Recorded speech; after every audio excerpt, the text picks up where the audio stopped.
Hey you all, it's Adjoa here. On today's recipe we've got Piña Colada. Our ingredients for today, we're going to be using some coconuts.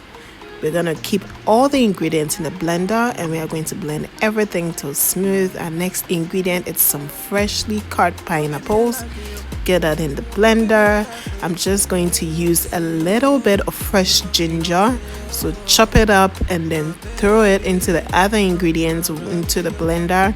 And now all you have to do is to add a little bit of water, or you can use milk, and then you blend away till you've gotten the very smooth consistency.